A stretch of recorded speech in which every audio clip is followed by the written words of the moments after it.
Okay. We're recording and live on YouTube. Yes. All right. If everybody's good to go, we'll get moving. Yep. All right. So we'll go ahead and call to order City Council business meeting for Thursday, December 3rd, 2020. It is 6:01 p.m. Lindsay, would you call the roll? Councilmember Lester? Here. Baker? Here. Riva? Here. Cool? He said here, but he's muted. Thank you. Livingston? Here. Mayor Tom Phillips? I am here as well. We have quorum. Everybody's here. Thank you for showing up. So this meeting of the Norwalk City Council on December 3rd, 2020 is being held electronically. Governor Reynolds issued a state of public health disaster effective November 16th, 2020 that prohibits indoor gatherings of more than 10 people.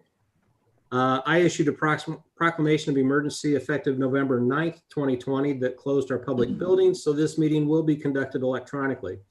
As with all electronic meetings, there may be some technical glitches. We may talk over each other, and there could be a bunch of other issues that occur during our meeting tonight. I just ask that we all be patient and respectful with each other as we conduct this meeting. For those of you on the Zoom meeting, you can go ahead and unmute your mic when you want to. But if we start to get unruly, we'll go ahead and turn that option off, and you'll have to ask to unmute your mic. If you do want to comment or say anything for an agenda item, you can raise your hand, your Zoom hand, or flag us in the chat box, and we'll recognize you at that point in time. You'll also notice that you needed to be allowed into the Zoom meeting tonight. If you were disruptive, we're going to give you a warning and ask you to stop being disruptive. If you're still disruptive after being warned, we'll remove you from this meeting and you will not be allowed back in. This is what would happen with a full in-person meeting. So this really isn't a change to our procedures at all. We're streaming this meeting through YouTube. We believe YouTube provides the ability for a much broader audience to view our meetings. You'll find the ability to comment to the YouTube meeting has been turned off. This is done so we don't have a meeting going on within a meeting. We are recording this meeting, so please act accordingly. Finally, I'm only human and I may miss recognizing someone, especially with the changes we've implemented this past week. If that happens, please interrupt me via the chat box and I will not be offended at all if you do. I'm going to share my screen here real quick. And I would ask that everybody rise and say the Pledge of Allegiance. I pledge allegiance to the flag Of the United States of America. To the republic for which it stands, one nation, God, indivisible, with liberty and justice for all. Right. Thank you very much. I will stop sharing my screen if I can figure out how to do that. I don't think you shared it. Didn't? Oh, There's no flag. well, never mind then. We just did it from memory. Okay, you know what the flag looks like, which is good. All right, let me get where I need to be. Next item is approval of the agenda. Would anybody like to move any of the consent items to the regular agenda? Hearing none, can I get a motion to approve the agenda? Motion. Motion. Second. All right, I got a motion and a second. All those in favor say aye. Aye. Aye. All those opposed, same. Motion carries. Item 4, tonight we have Robert Endres is here to present our fiscal year 20 audit from Denman and Company. Go ahead, Robert, if you want to unmute your mic and take it away. Good evening, everyone. Thank you for letting me be part of tonight's meeting. In front of you, you should have both access to the audit report itself and then the presentation that I'll be sharing with you tonight. I have found that audit report is a bit of a chore to read in such a setting, so hopefully you find this presentation a little easier to kind of digest the information we have in front of you today. Again, my name is Robert Endres. I'm an audit manager with Denman and Company. This is our first year having the opportunity to work with the city. On the second page of this slide, you'll see the team that primarily represented us during this year's audit. Dave Ellis is the audit partner, and Keith Kistenmacher was doing a lot of the field work and was working directly with staff during our audit work, which happened, I believe, in August. If you go down to the next slide, quickly we'll discuss what I'll walk through with you this evening is our independent auditors report, and we'll talk briefly about some of the summarized financial information, and then also a quick discussion on internal controls and compliance, and then I have a couple last items, just required communications with governance. If there's anything that comes up throughout this, please feel free to interrupt me, shout if you have any questions about the items we have this evening. There'll also be a chance here at the end. I'll open it up for any questions you have on the audit itself. Go ahead and jumping down to the next slide here. Our independent auditors report, a couple of important matters I wanted to point to here. As a reminder, these financial statements which we're auditing are those of management. So these are not our financial statements, they're management's. Management's responsible for their accuracy. Our responsibility is to perform an audit of those financial statements to ensure their accuracy and compliance. We perform our audit based on governmental auditing standards and the standards applicable to our profession. We look at internal control as part of our testing, but we don't audit control, although we will inform management and/or governance if we have any areas of deficiency or concerns with control processes. Otherwise, we're using those control procedures mostly to just identify the testing that we need to do to get an understanding of the financials. Finally, I'm happy to say that we have a clean or unmodified opinion on the financial statements that are on the cash basis of accounting, which is pretty common accounting method used for cities the size of Indianola. So that is the one takeaway we want to make sure everyone gets out of this. These are clean financial statements, unmodified financial statements. Touching briefly here on the financials themselves, here's a quick summary of the government-wide statement of activities. Total revenues for the fiscal year ended June 30, 2020, 31.6 million, up about 1.3 million over the prior year. Primary driver of that growth is in property and other city taxes. The city of Norwalk, as we all know, is growing. It's a growing community, and additional property tax and local option sales tax revenues are the primary driver there in this current fiscal year. Conversely, total expenses on the cash basis, expenditures for the year were 22.2 million. That's actually down about 4.2 over the prior year. That decrease is almost exclusively due to various capital projects, either in the governmental activities or in those business type activities, those sewer water projects that are more cyclical in nature. Those more traditional governmental expenditures like public safety, public works, parks and rec, we did generally see an increase, a relatively stable increase over the prior year. Net change in net position or bottom line, positive 9.4 million. That is driven in large part by bond proceeds that have been entirely spent in the current fiscal year. Taking a look at fund balance of the governmental funds, in total, the city is sitting on about 16 million in governmental fund balance. About almost exactly half of it is in capital projects. You can see the other fund balances there as well. The all-important general fund is sitting at just under 2.5 million, which is just a slight increase in total in fund balance year over year. Another way to look at that, if you look at the next slide down, is fund balance for the general fund based on expenses. General rule of thumb is cities are looking somewhere between 3 and 6 months worth of unassigned general fund balance is typically considered to be stable and healthy. The city has been very consistently sitting between 140 and 150 days worth of unassigned general fund balance. So well within the realms of norm that we would expect to see for a city. This next slide is looking at those enterprise funds, sewer, water, and stormwater. These funds do generate service charges and are expected to be self-sustaining based on those charges for service. Sewer is have some ups and downs in there. That's mostly presentation items, I think, from your prior auditor. But the other two funds are seeing stable net increases net operating income, which helps those funds self-fund many of the capital projects that they need to complete. Along with the financial statement audit, we do look at internal control, as I mentioned, and if we have control deficiencies or areas of concern, we do discuss them with management and or the board or council if they come to that. We did not identify any internal control deficiencies that merited disclosure in the financial statements, nor did we find any compliance issues that would have a material effect on the financial statement. So again, no deficiencies that were reportable.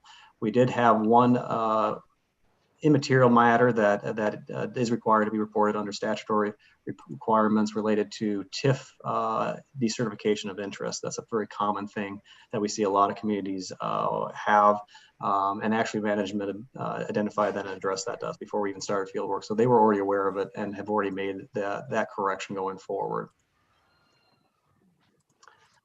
Just a couple final matters that we have a requirement to discuss with governance. There were no significant changes in accounting policies in the past year. So those same policies that have been in place in prior years were consistently applied in the current year. The city of Norwalk uses cash basis accounting, so that eliminates most of the estimates that are within their financial statements. Although it is important to note that almost all financial statements will have some level of estimation involved in them, where management is making their best opinion on balances. We look at those estimates, determine the reasonableness, and we did not identify any accounting estimates that we thought were unreasonable. Also, we had no significant accounting adjustments and no disagreements with management. I want to say thank you to Gene and Luke and their team for the hard work they went through to make sure this audit went smoothly. I can say that this was a very smooth and clean audit for us to complete. So I'm very grateful for staff for their hard work. With that, I'm happy to answer any questions that you might have over the audit or the procedures we performed. Is there anything that I can answer for you?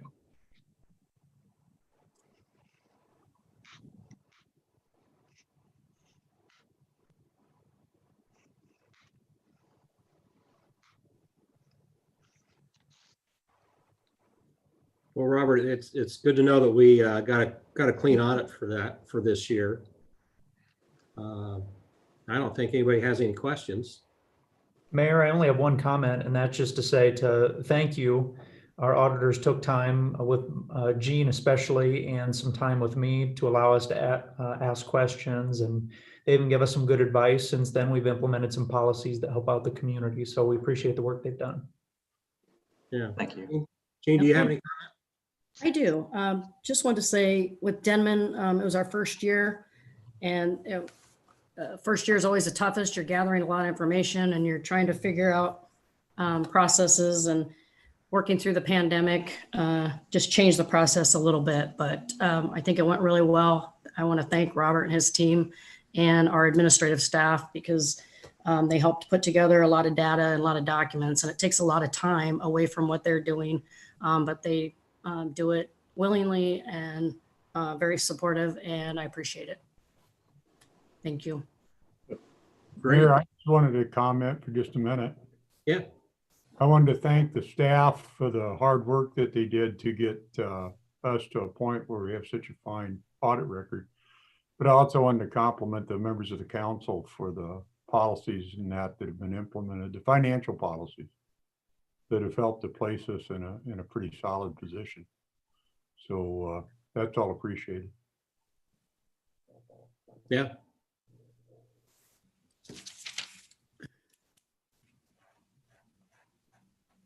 Yeah, if there's nothing more, Robert, thank you very much for presenting tonight. We appreciate you being here. Thank you. All right, thank you. Item 5 is welcome guests and public comment. We'll let anybody that's online address council at this point in time.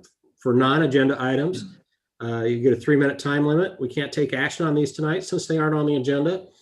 Also, if you'd like to make a comment on any item in the consent agenda, now would be the time. Does anybody have anything?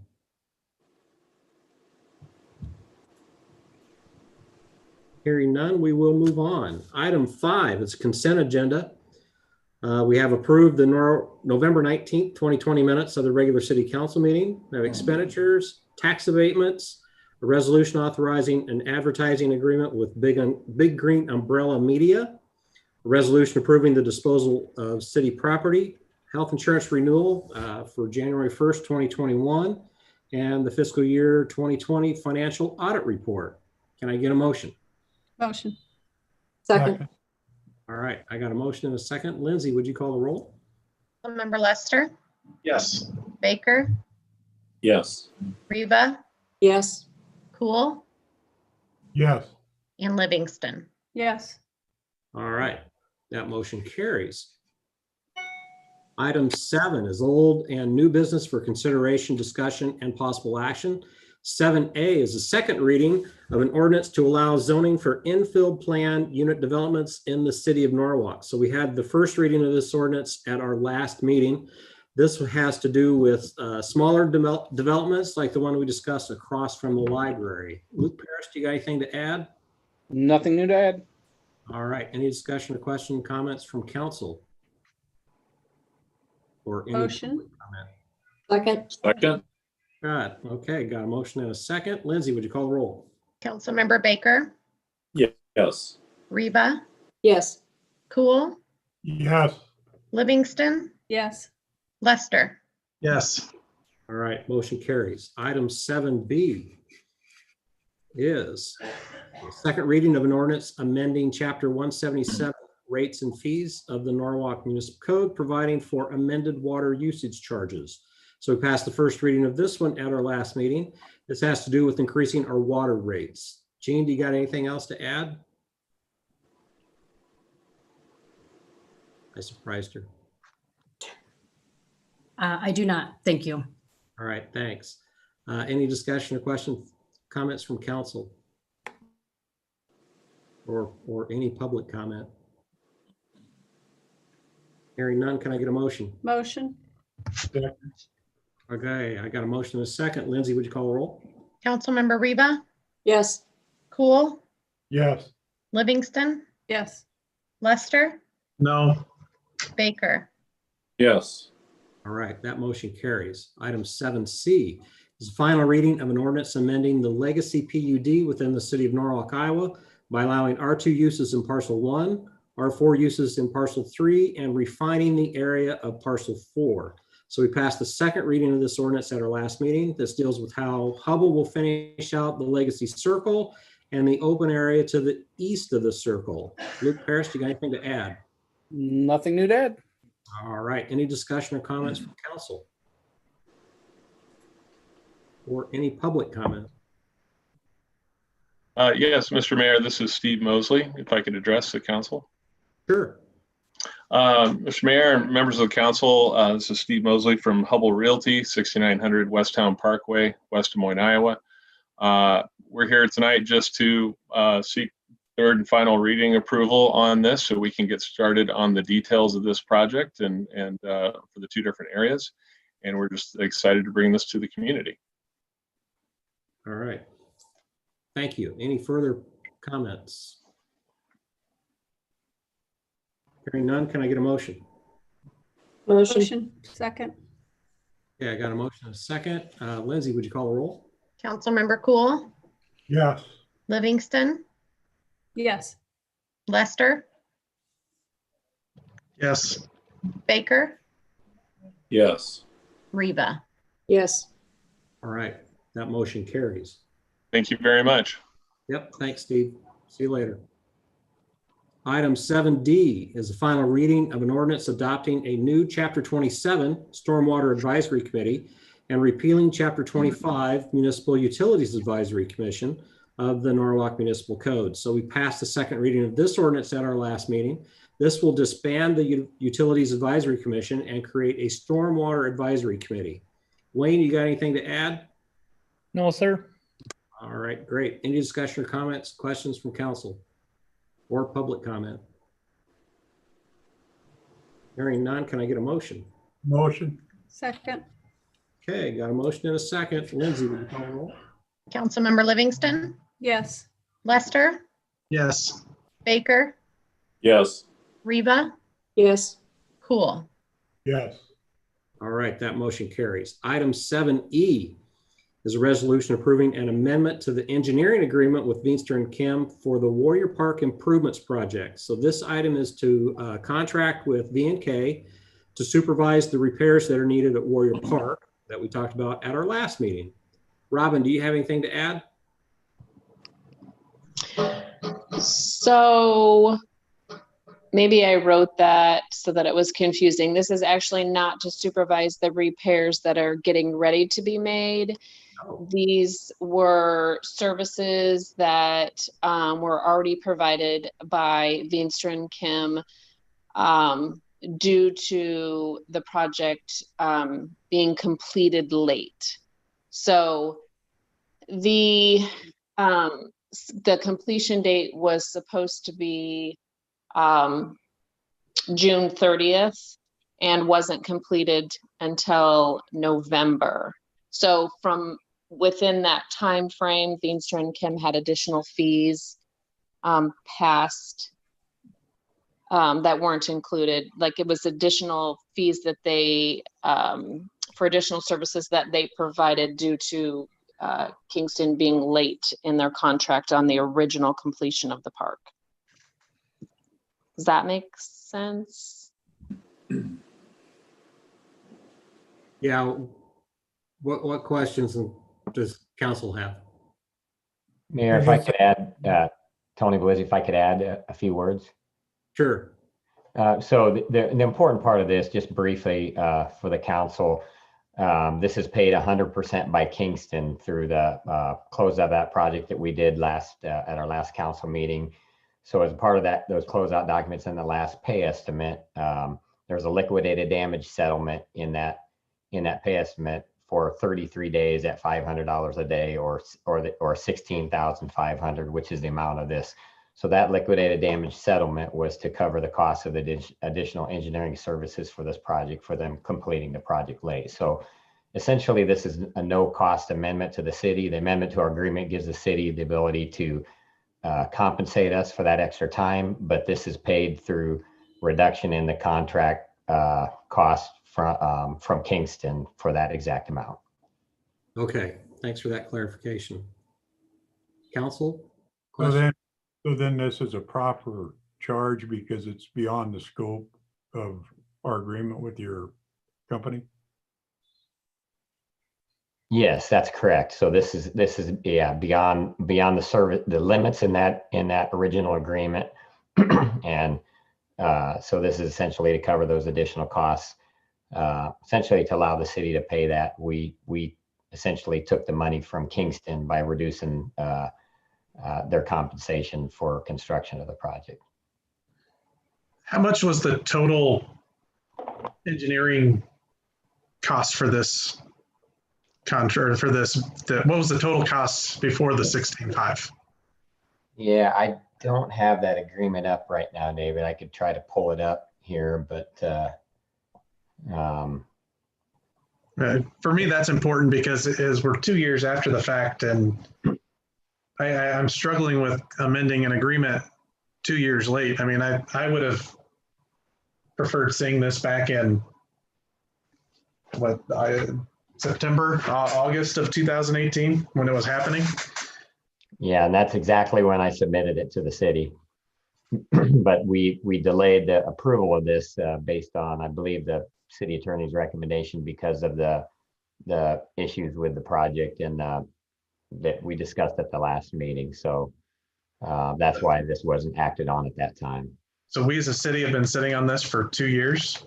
Well, the project has actually been, I mean, this has been the completion of construction was approximately 2 years ago. That's correct. And Gene has indicated that the engineering bill was $75,300. That's the original engineering contract amount. That is correct. Thank you, Gene. You're welcome. So a third of the cost of the general contractor was engineering.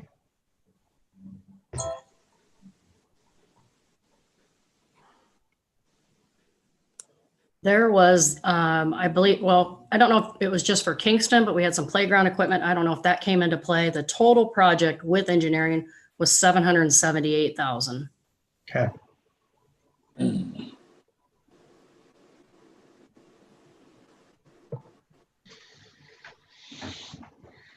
What other questions you got? Any public comment? Anybody want to make a motion? Motion. I'll second it. Okay, I got a motion and a second. Lindsay, would you call the roll? Member Lester, No. Baker, Yes. Reba, Yes. Cool, Yes. Livingston. Yes. Okay, that motion carries. Item 7F is a resolution officially naming depositories for the city of Norwalk for 2021. So at our last meeting, we approved our official depositories. However, it was suggested to add Luena Savings to the list. So this resolution will update that list to add Luena. Jean, anything else to add? Just that in the agenda statement, I think it mentioned 2 local banks, and that might have just got missed from last time, but it's actually 3 local banks. So we added Luena, and just probably a minor error there. We didn't change that. Okay. Any questions from council? For discussion? Or public comment? Can I get a motion? Motion? Second. Okay, got a motion and a second. Lindsay, would you call the roll? Councilmember Baker, Yes. Reba, Yes. Cool, Yes. Livingston. Yes. All right, that motion carries. Item 7G is approve expenditures for public purposes policy. So during our audit, it was suggested by the auditor to add a policy on expending city funds for public purposes. So these include items like the employee appreciation lunch, or sending flowers for funerals, travel expenses, and several other items. So we really didn't have a policy on these types of expenditures. So this new policy was created to cover that. Jean, you got anything to add on that one? I would just say that this came about, as you said, we were gathering information for the auditors, and it's kind of gray area items, but it's things that we feel are important, and it's actually things we have been doing in the past. So I think putting it in writing demonstrates that we not only support it and we think it's important, it just makes it more transparent to the public. And the reason we pulled it off the agenda last time, number one, read, I think, a maximum of $50 limit. And we are doing more than that. If you're upon 5 years of service, you can get $25 in chamber bucks or 4 hours of PTO, and it goes up each 5 years. So we just put the maximum of $200 to account for that. So that was my bad. I put 50 in there thinking that might be a reasonable amount, not knowing that we're already doing more than that. I just hit my 5 years 4 days ago. So actually understand that. And then number 6, it was brought up about staff appreciation events. We have our holiday / annual service award program annually. It was asked that we not limit that to one time and that we allow maybe each department to do their own appreciation as well. Yeah. Questions from council? Discussion? I have one comment. I like the policy statement. It's great. I don't see anything missing, but just would say the only thing to watch out for if you establish a policy is it's really hard to get everything. So there might be expenditures that come up from time to time that is a legitimate use of public money that, I think the council will probably support that might not be in here.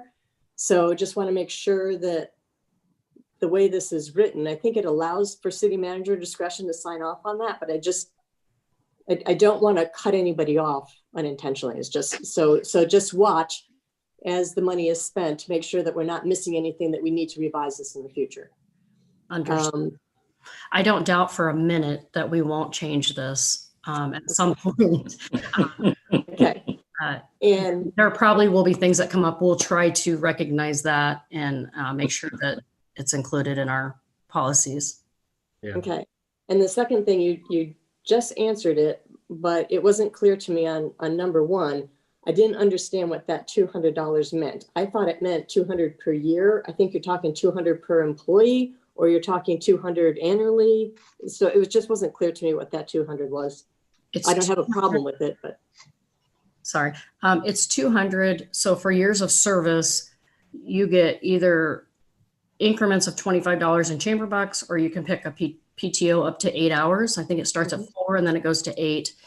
So it's per employee at their service point, 5, 10, 15, or 20 years, right. not to exceed $200 per Right. employee. I understood that when you explained it. I didn't understand it when I read it. Oh, maybe I need to clarify that better in the policy. Right. I'll work on that.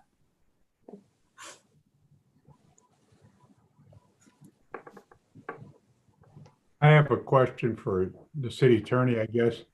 Jim, do you think this policy is sufficiently vague that it allows some room in there for the city manager to be able to accommodate some of the things we discussed?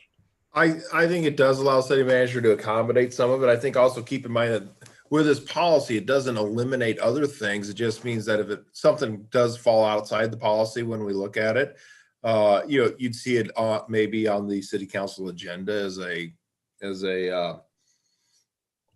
consent item or something like that. But as long as the city council finds any expenditure to be a public purpose, we're usually, pretty good.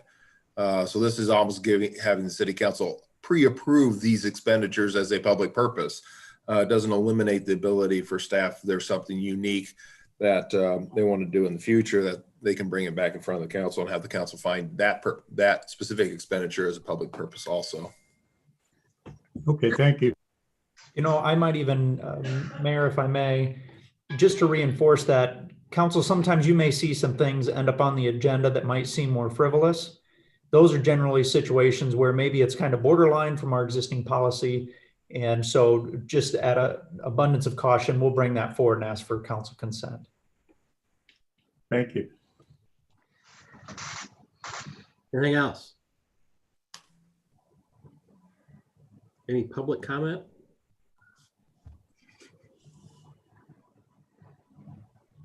Can I get a motion?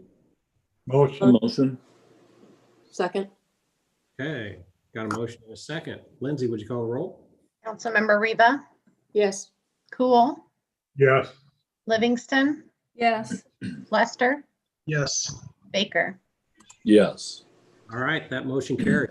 Item 7H is a resolution approving a mural concept and painting of the police garage. So this item will approve the painting of a mural on the police shed at the corner of North and Cherry. Mural is going to be on the south end of the building, and approval is needed now so that the painters can buy paint with grant funds. Chief Staples, do you got anything to add? Yeah, Luke, can you put the picture up that's in the agenda statement?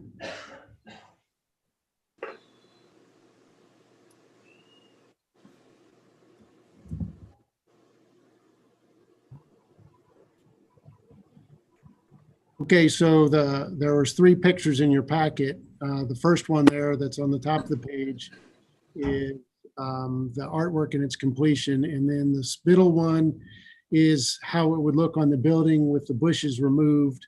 And then the third one is how it looks from the street with the bushes that are there. As it says in the agenda statement, there was a lot of iterations of this mural over the last year or so. This one, I think, hits all the right buttons, and it has a lot of approval agreement from everybody that's seen it. And I just wanted to go through what the flowers mean on it. So the blue flower on the left is a magnolia representing the magnolia trees in Browning Park just behind the building. The pink flower in the middle above Norwalk is a representation of a peony, which is the national flower of Kosovo. Oh my God. The purple flower on the right is a purple cone flower representing a native Iowa species, and The purple coneflower we have out at Elizabeth Holland Park. The orange flower in the bottom is the representation of the police department. If you didn't know it, there are a number of daylilies planted in the front of the police building. That is a daylily, by the way, and that is an actual picture of a daylily that's planted in front of the chief's house. And if you didn't know it, daylilies are the chief's favorite flower. So they made the building. And if you look closely, you will see some small pink and orange flowers about. They are prairie roses, the state of Iowa flower. So the idea of the mural was to create a picture spot, to create a little history, draw something from all points of interest in Norwalk, make it something representing the city, but also the police department without drawing attention to the fact that the police cars and the police officers' personal cars are parked in there. So anyways, everybody seems to like this, and we're asking for council approval to be able to paint the building with that artwork this spring, summer. Okay. What questions you got? Does that mean we have to keep this building? No, by no means do we have to keep this building. All right, thank you. Any other questions, comments? So the Norwalk in the middle, I love this, honestly, and I like the design and the concept and all. But does the Norwalk in the middle, this kind of gets back to the logo policy, do we need to make that the different font? I'm just asking. I don't think so. I think it's fine. I think it looks good. Because that was one of the things in that policy was it talked about consistency, and this is not consistent, so. No, this is not a representation of the Norwalk City logo. This is just announcing that we are in the city of Norwalk. To me, I see a very big difference. And it's got flowers everywhere. What could be wrong with that? Okay, I just wanted to ask because again, I disagree with that analysis, Jackie, that it's different than, to me, it fits in the same world of it's the city of Norwalk. So it's the city of Norwalk should have its, the font should be appropriate to what we've had. I think it's a fair question. Is that the south end of the building? Yep. Yes, sir. That's facing Okay. North Avenue. Got it. I thought so. I wasn't sure. Any other questions or comments? Certainly helps the building. Yes, it does. It helps a building that needs a lot of help. Yes, it does. Can I get a motion? Motion. Okay, I got a motion and a second. Lindsay, would you call the roll? Councilmember Cool, Yes. Livingston, Yes. Lester, Yes. Baker, Yes. Reba. Yes. All right, that motion carries. Item 8, council inquiries and staff updates. Jim Doherty, let's start with you. I have no update. All right, David, No. Jackie, No. Ed, No, sir. Luke Paris. Yeah, I just want to give a quick update. I know, I think a lot of you have seen some of the communications on the solar panel discussion. Property owner in Lakewood wanted to put up some solar panels. We did take that through to our Board of Adjustment on Monday night. And they've tabled any action while the applicant works with the LVA to figure some things out. But in the meantime, it's something that's not really addressed well in our zoning code. So as from a staff perspective, we're going to start just doing some research and pulling together some potential amendments we could make to more clearly define when and where we allow solar panels in town, so that we don't run into this issue in the future. All right, great. Tony. Nothing else, Mayor. Thank you. Thank you. Wayne. Good evening, everyone. A couple items tonight. All the Christmas decorations are up. The guys got them finished this week.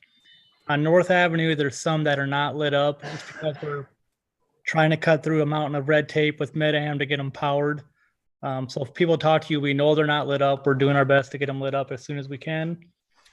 The DOT got the engine brake ordinance enforced signs put up on the highway at both ends of town. You'll see that when you come into town.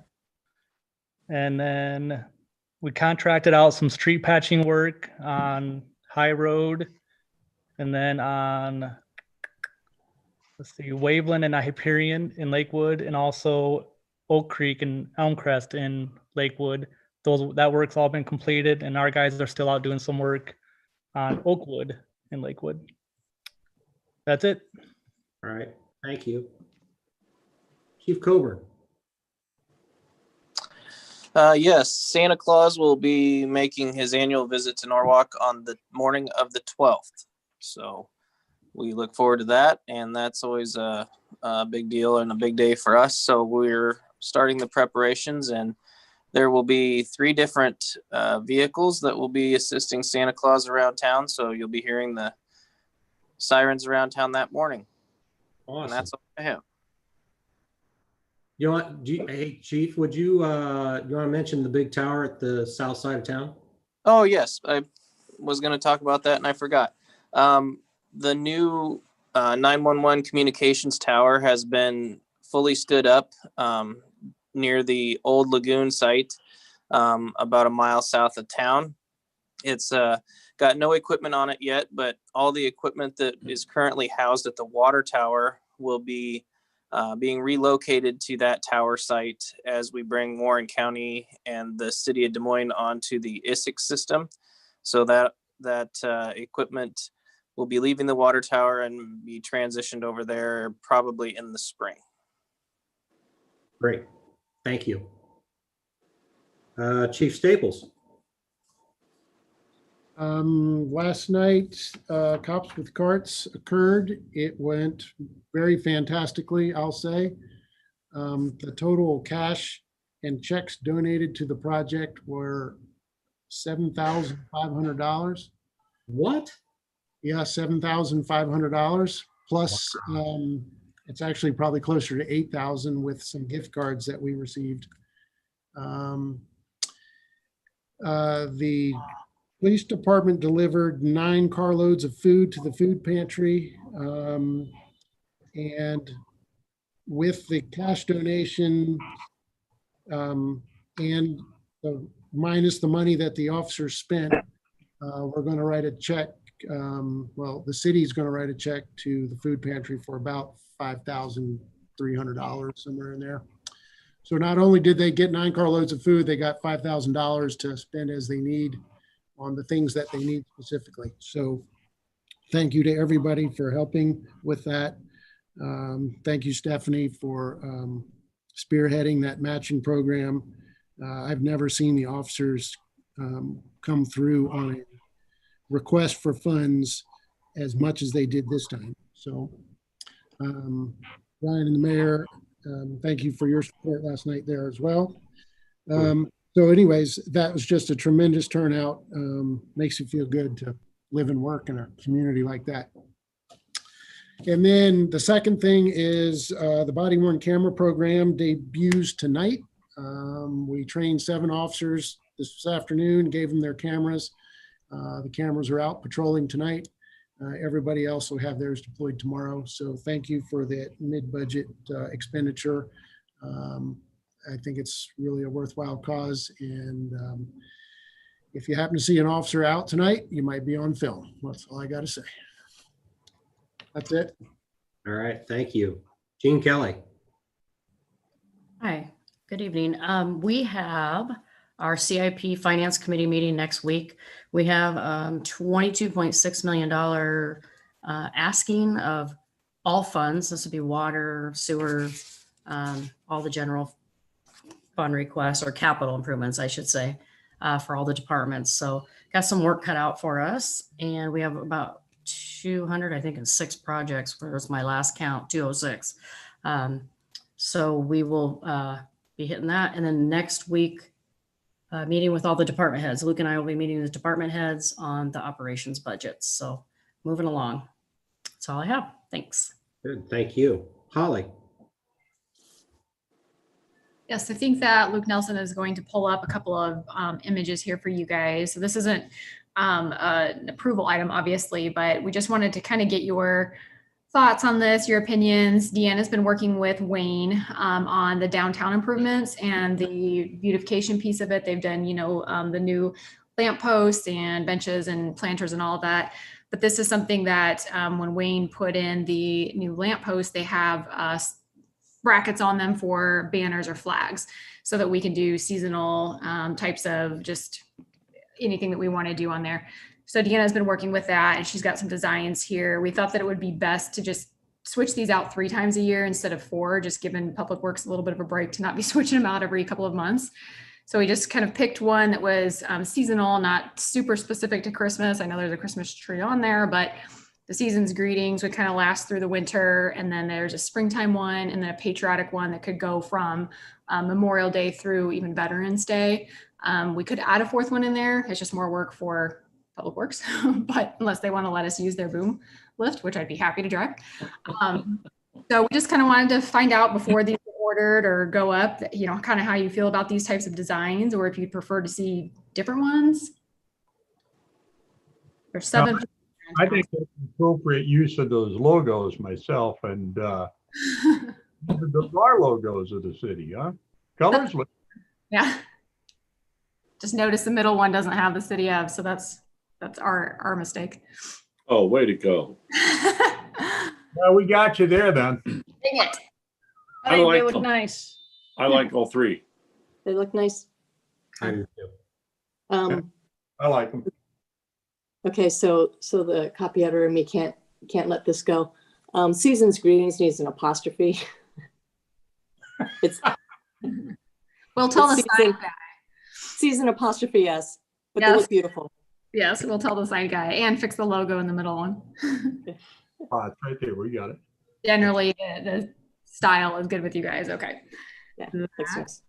Okay, very good. And then as far as just other updates, so we're still working hard on the Cobblestone Hotel. We've been meeting with them and their, engineering teams to kind of work through their updated site plans. They've got some issues, of course, with the site as expected. We have, kind of crappy soil here. They've have to adjust their plan just a little bit to raise it up and go to the northeast a little to work with that bedrock. So they've got a few more reports to get done and turned in, but what they really need and are hoping for is approval from the DOT to get 55 feet of right of way. That'd be the only way the site would really work for them, but they may not know that for another month or 2. So we're still working through all the other details, but they're diligent and they want this to happen. So we're going to do everything we can to make it happen.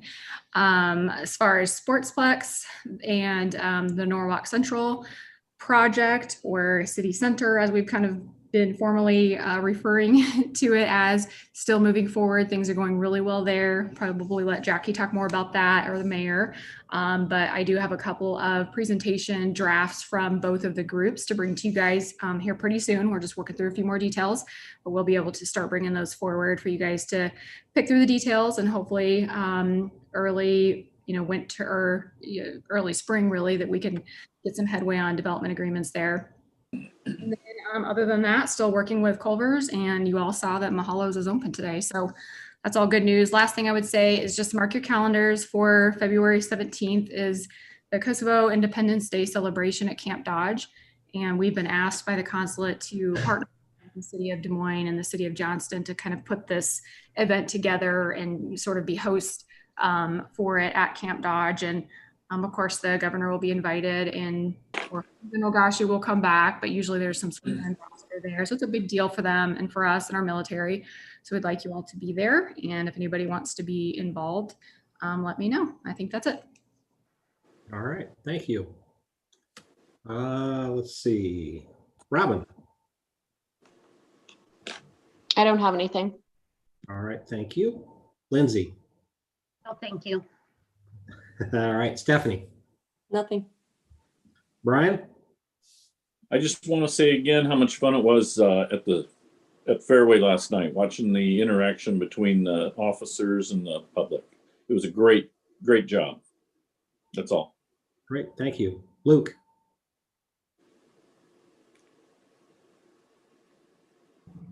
Thanks, Mayor. A few quick items. First, our Norwalk NICE program, you may recall, NICE stands for Neighborly, is a community effort. And this was intended to help out some folks that might be struggling with utility bills, specifically water sewer bills. Right now, we have about 100 participants. So this would be the number of account holders that are doing the Roundup program. And the cool thing is about 1 in 5 new residents are selecting to participate in the NICE program. So we're seeing a lot of good participation from new account holders. The highest month of assistance, there was $700 that was handed out to those in need. And there were actually 2 months that there was no usage. I would say the average usage is closer to $250 per month. And it looks like, as you know, we injected some dollars in that to begin with, and we'll get an update. We'll kind of keep you posted on where those funds are at if that gets low enough that we feel like we need to incentivize that further. So that's a good program, working out great. The other quick update is the Norwalk New Urbanism. This is kind of our first term. I don't know, we're probably going to ask Holly if she can come up with a more catchy term for us on that. But this has to do with that peninsula neighborhood concept that we talked about with some mixed density housing. And just letting you know, we had our steering committee kickoff meeting just today, actually, and turned out really well, had good participation. And we think we've got a couple other members that we're going to add to the committee, one being potentially somebody representative from the school. So we're looking into that. And then last, the school, they've been keeping us up to date. We have weekly update meetings with them. In the last meeting, DT said that as of December 16th, they may be looking at an online for the school, but I know that changes on kind of a daily basis. So just kind of a heads up. Their biggest challenge right now is substitutes. So Shelby reached out to the communications coordinator at the school, and she consequently went out and kind of helped to advertise and let people in the community know if they're interested in maybe doing a little teaching and helping out the school. They're looking for paraeducators and also substitute teachers. And they've got a kind of a fast track program for training there as well. So just kind of a little help out to the school. That's all I have. All right, thank you. Couple things. The tree lighting went really well Sunday night. Thank you to the police department was there to help manage traffic because it was a drive-through this year. Of course, the fire department delivered Santa Claus to us, which was fantastic. And Public Works, of course, hung all the lights on the tree and helped Santa Claus light the tree magically. So it was a great night. So thank you to those departments. Finally, we're going to have a virtual community chat on December the 12th. It'll be at 9 o'clock. And I think there will be online links to get into the Zoom call for that meeting. That's all I have. So I would entertain a motion to adjourn. Motion. Second. Okay, I got a motion, a second. All those in favor, aye. Aye. All those opposed, same. Motion carries. We are adjourned at 6:54 p.m. Thank you, guys.